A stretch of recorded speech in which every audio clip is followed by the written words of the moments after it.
channel, and in this video today we're going to be going over the Stamina Necro for Markarth. Now, I still have fun with the Necro, so let's go ahead and dive into it. Maximum health is 17.2, maximum stamina is 34.9, unbuffed my stamina recovery is 1.2, weapon damage is 2.4, unbuffed weapon critical is 55.9%. Now, I'm G, so keep that in mind. It does give me points into health, stuff like that, my racial passive. So you may need to adjust your points accordingly. I have 64 points into stamina, all 64 in there, because you want to be between 16.5 and 17.5 of max health. The boon that we're running is the Shadow, and then the food that we're running is basic Dubious Camoran Throne.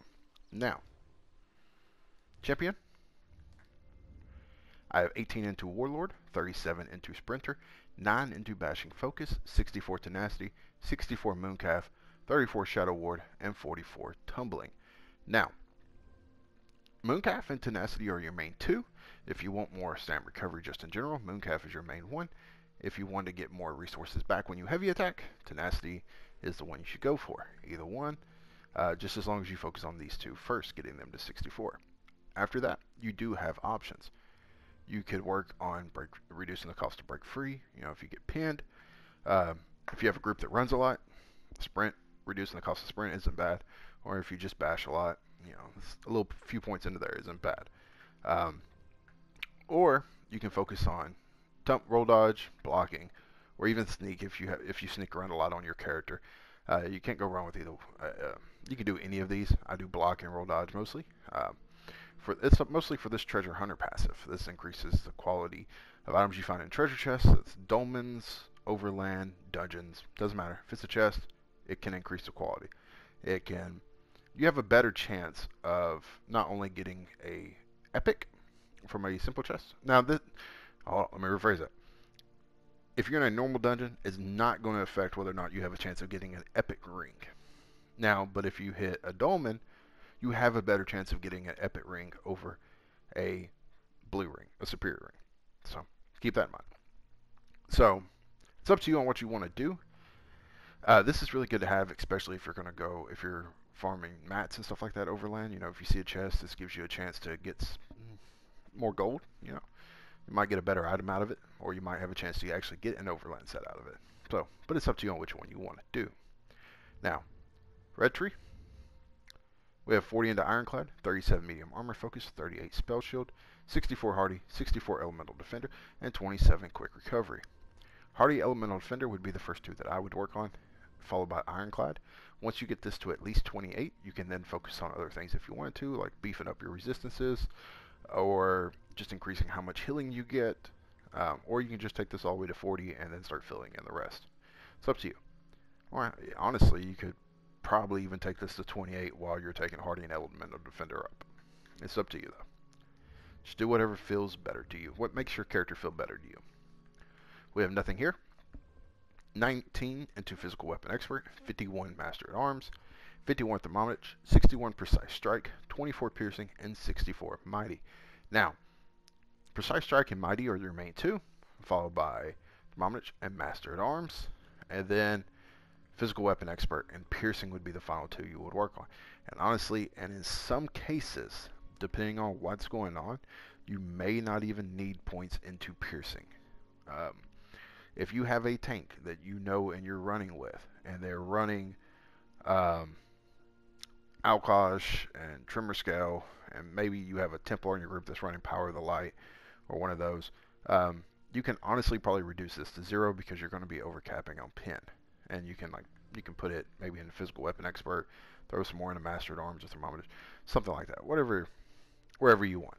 But this is just a pretty basic center that I run through most dungeons. It gets me through pretty well. So Precise Strike, followed by Mighty, Thermometer, Master at Arms. You can really go either direction with Master at Arms or Thermometer. And then Physical Weapon Expert and Piercing. So, sets. First set we're going to run is Briarheart. This comes from Rothgard. It's an overland set. It's pretty powerful on no matter what stamina character you have. So even if you get tired of your stamina necro, or for whatever reason, This set is a good set to have. We have it all divines, all on the body, all with max stamina enchants. Now what this does is it gives us weapon critical, max stamina, weapon critical, and when we deal critical damage, you increase your weapon damage by 435 for 10 seconds. While it's effective active, your critical strikes heal you for 337 health. This effect can occur once every 15 seconds. So it is a nice little sustain set. You can really run this set on any tune and not have a problem at all.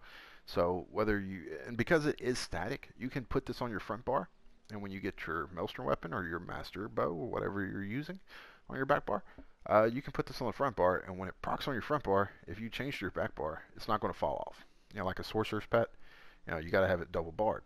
You don't have to have this double barred. You just need it one barred. That's it. So, but we're running it on the body in this setup. Now the monster set that we're rocking is Selene. We're running a heavy helmet divines with max stamina and divines medium shoulders with max stamina. This is a 6-1 setup because we want the extra crit from the medium armor for having 6 pieces of medium. We don't really need the resources from having a 5-1-1 setup, so we go in with a 6-1. Now what this does, it gives us max stamina, and when we deal melee damage, you have a 15% chance to call on a primal spirit that mauls its closest enemy in front of you after 1.3 seconds for 17.2k physical damage. This effect can occur once every 4 seconds.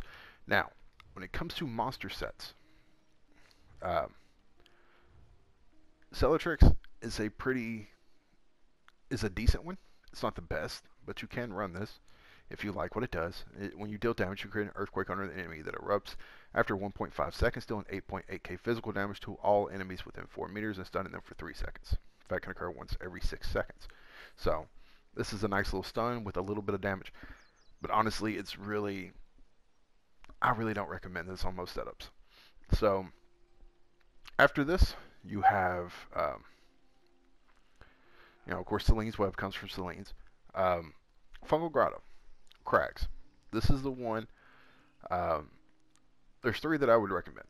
Fungal Grotto, 1, you get Crags, and this is one of them. This gives you physical penetration, and when you deal damage, you have a 10% chance to spawn drag limbs that create shockwaves in front of you, dealing 1.7k physical damage every 0.4 seconds for 1.2 seconds. This effect can occur once every 3 seconds. This is a nice set, and you can get this as soon as you hit 160. Fungal Grotto is not a very complicated dungeon to get through.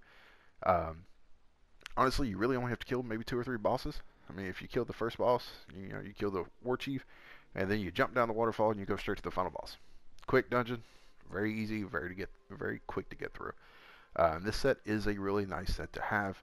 And of course, Selene's is number 1, and this comes, like I've said already, this comes from Selene's Web. Selene's Web is harder than Fungal Grotto 1, but it's still a relatively easier dungeon. After that, if you don't like Selene's, you're not feeling Selene's, you're not feeling Crags, you can go Cradle of Shadows, Veldreth. It's going to give you weapon damage, and when you deal damage, you have a 20% chance to spawn 3 disease spores in front of you after 1 second that deals 13.9k disease damage to the first enemy they hit.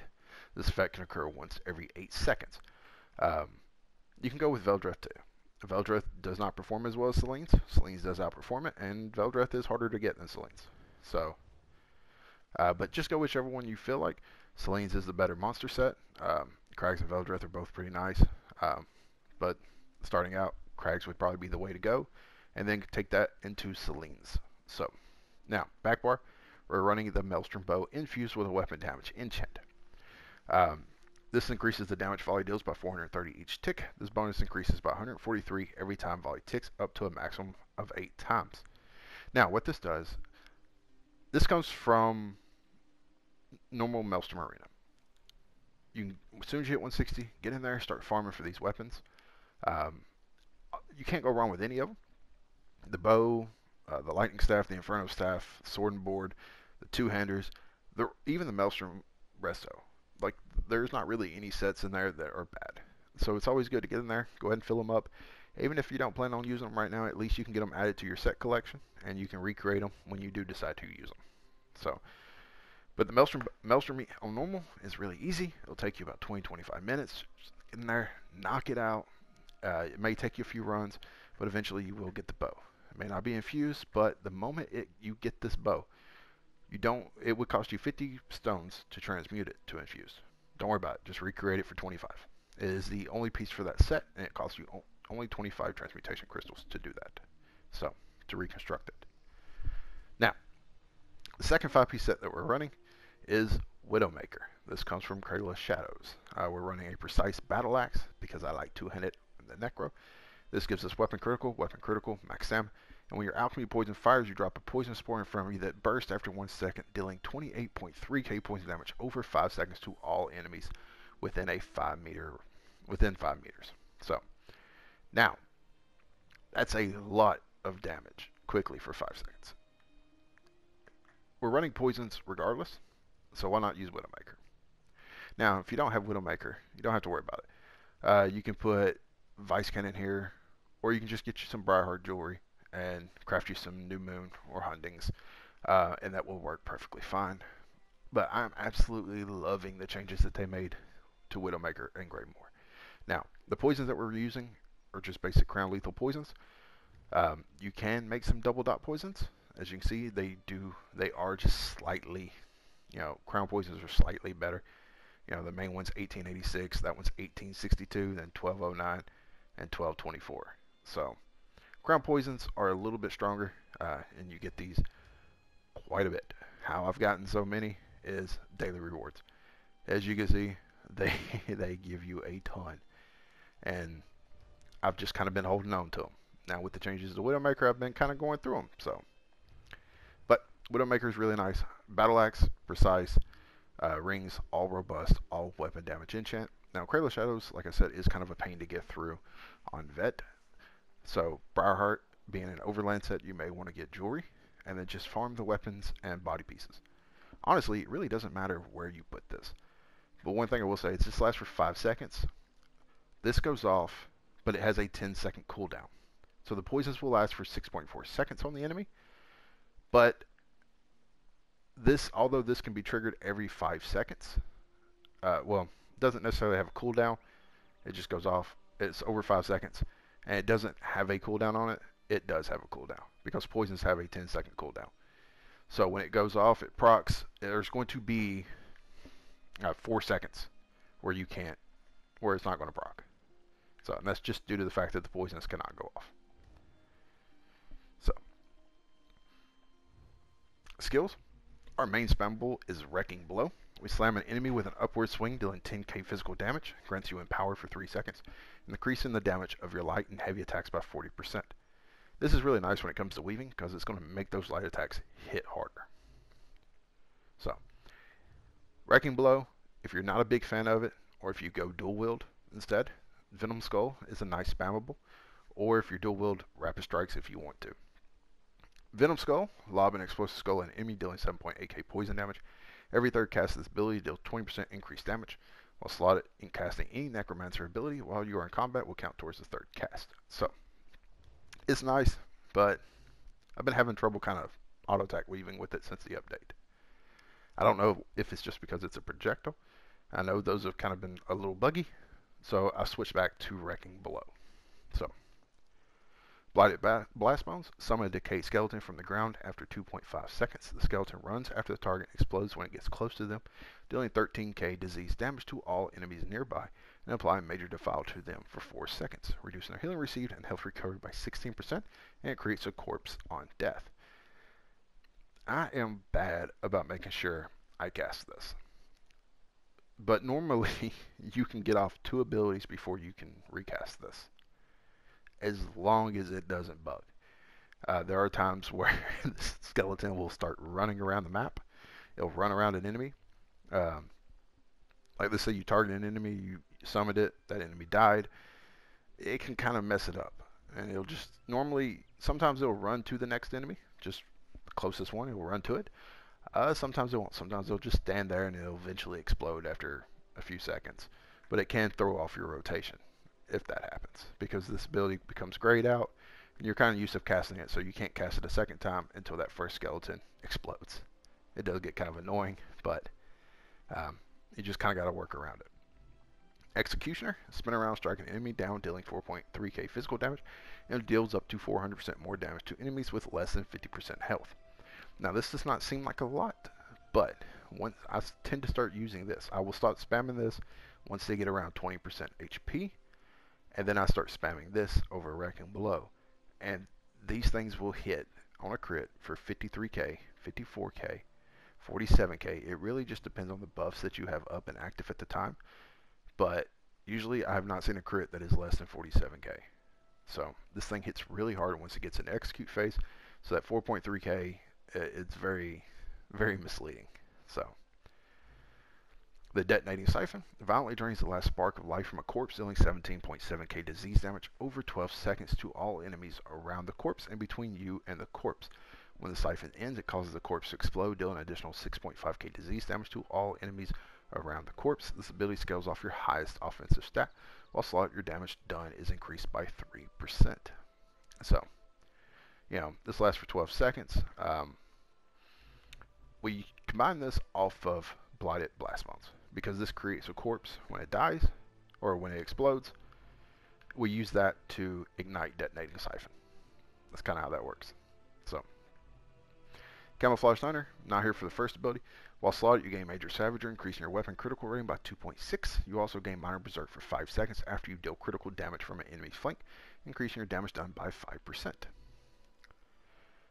This is kind of here for the Fire Skill passive, if you want to. And when it comes to the rotation, if this feels a little off, you can always put Barb Trap here. So, I just have it on my front bar. I got used to the rotation, but starting out, you may want to put Barb Trap there instead of Camo Hunter. So, Pestilent Colossus. Unleash a Pestilent Flesh Colossus to pulverize enemies in the area. Colossus smashes the ground 3 times over 3 seconds, dealing 10.4, 10.9, and 11.5k disease damage with the first, second, and third smash. Dealing damage applies major vulnerability to any enemy hit for 12 seconds, increasing their damage taken by 10%. This took a big hit this patch.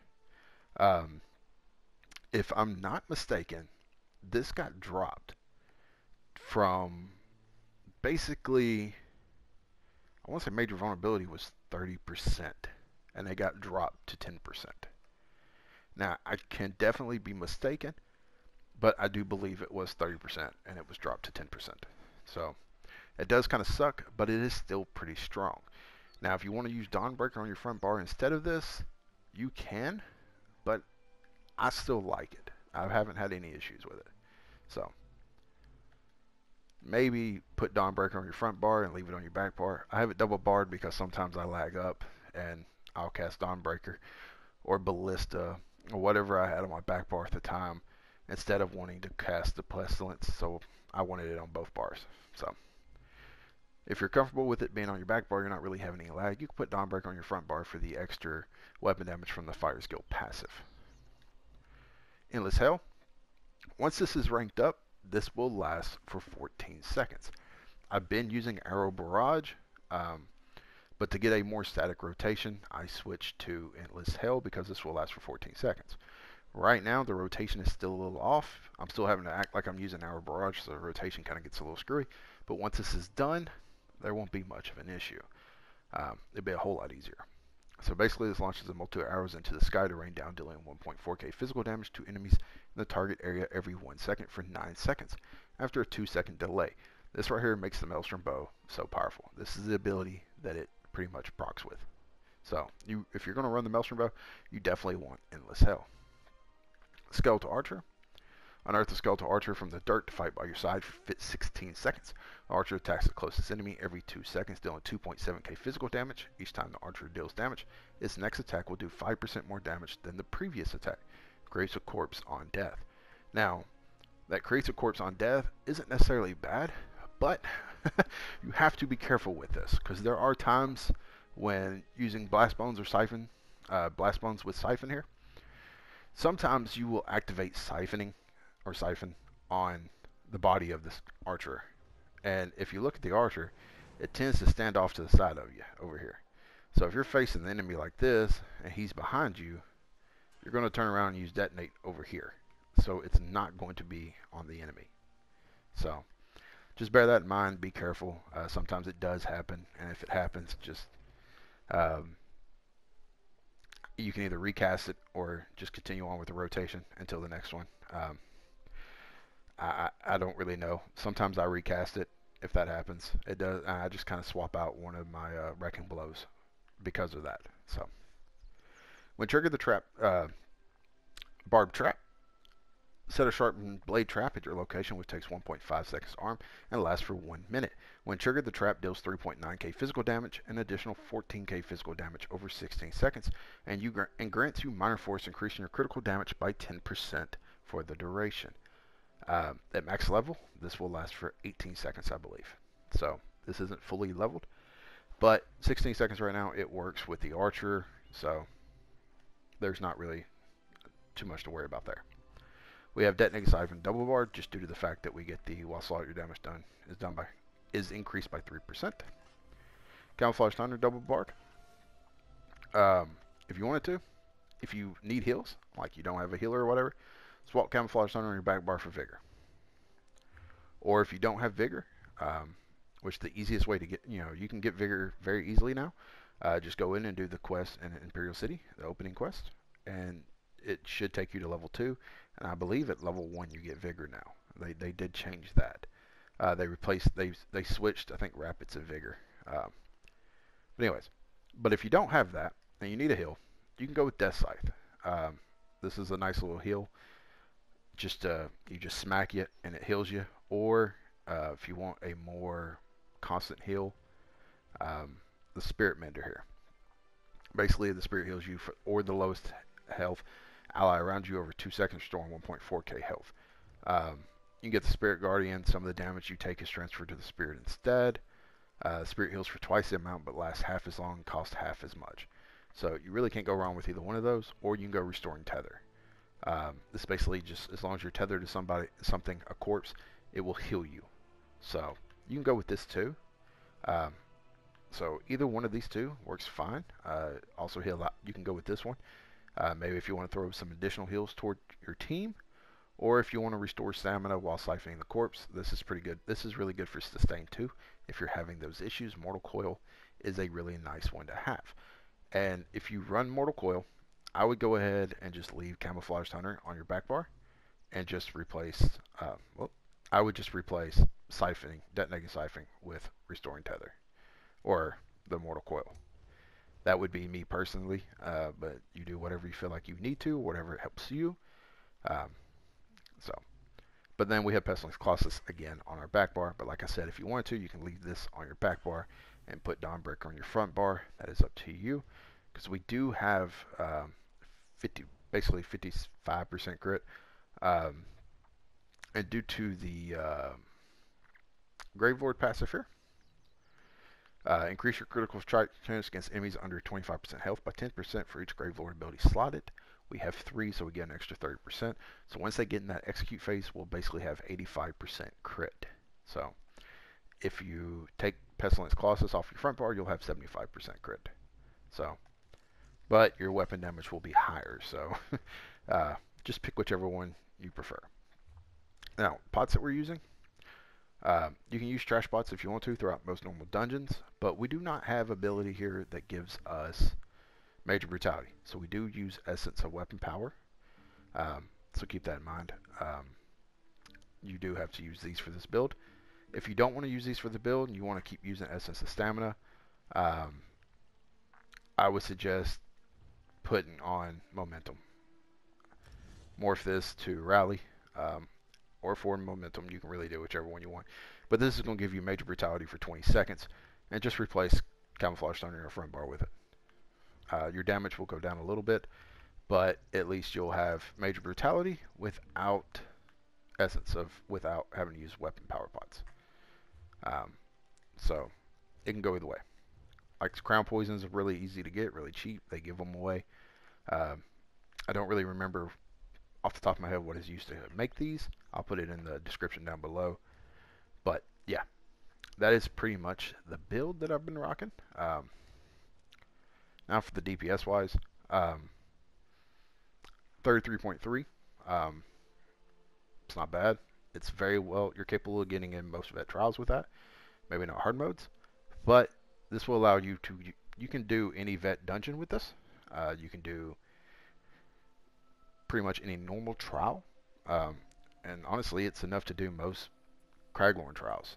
I think most Kragorn trials for vet, I think they require you to have a minimum of 30 or 25k. Just depends on who you're with. 33, that's more than enough. With more practice, you could hit higher than that. I've hit 36, so it's not. This was just a quick one I've rattled off because I have been booted a couple times. So I'm trying to get through this a little quick. So when it comes to rotation, of course, you have to buff up first. We don't have our ultimate, so, but buffing up, you're going to use your archer, pop and pot. That's it. And then trap, endless hell, blast bones, wrecking blow, siphon, blast bones. You should be able to throw off 2 more wrecking blows. Rotate, archer, trap, endless hell, blast bones, wrecking blow, Well, so you're going to go blast bones, trap. You're going to lay it down. Then go hell, blast bones, siphon, blast bones, wrecking blow twice, blast bones, another wrecking blow, blast bones, and then just repeat the rotation. So you'll go back to your hell, you'll cast your archer, you can bar swap there and cast blast bones. Like, so when you get to the second rotation, you can bar swap, and as you're doing hell and you're summoning your archer, you can do blast bones and then trap. And then you'll just rotate and then go wrecking blow, blast bones, wrecking blow, and then blast bones. And by this point, usually usually about halfway through the second rotation, detonating siphon has went off, and you just recast it. It's really easy. It's not too complicated. And when it comes to your ultimate, when you drop your ultimate, as you do the rotation, as you get to it, instead of one of the wrecking blows, you'll do Colossus, and then wrecking blow, blast bones, and then do 2 more wrecking blows. And that's pretty much it. So, with blast bones, blast bones is the key to everything. It is so hard hitting. You lose out so much DPS not keeping that up. It's usually every 2 abilities you want to activate blast bones, or blighted blast bones, whatever it is. BB, there we go. Or BBB, there we go. So every 2 abilities you're going to use blighted blast bones. That's pretty much all there is. So when you start, go archer, pot, trap, hell, blast bones, wrecking blow, blast bones, siphon, wrecking blow, hell, archer, blast bones, wrecking blow, and then blast bones, rotate, trap, wrecking blow. Oh, every 2 abilities. Like I said, I'm pretty bad about that myself. So, and then you'll detonate siphon. It's usually about the 3rd blast bones where detonating siphon usually goes off. So let's just go ahead and keep it going. I'm going to end this. And then as you can see, let's see if we can get some, oh, well, let me pop pot. Witcher, see, it's 34, 32, 33. Now with this, 34, 36. Oops. But in most dungeons, you get extra, there'll be buffs and stuff like that. It hits a whole lot harder than it will on the stomach at first. So, and of course you can get that to hit harder too if you transmute 2 to Bloodthirsty, or all 3 to Bloodthirsty, 2 infused, 1 Bloodthirsty. You know, that will increase your DPS as well. So, but yeah, repeat the rotation, you know, archer, trap, hell, blast bones, wrecking blow, detonating siphon, blast bones, 2 wrecking blows, repeat the rotation. So, but just remember, every 2 abilities, blighted blast bones. That's all you really need. It's really simple. It's really easy. So, hope y'all enjoy it. Let me know what y'all are running on your Necromancers. So, until then, take care.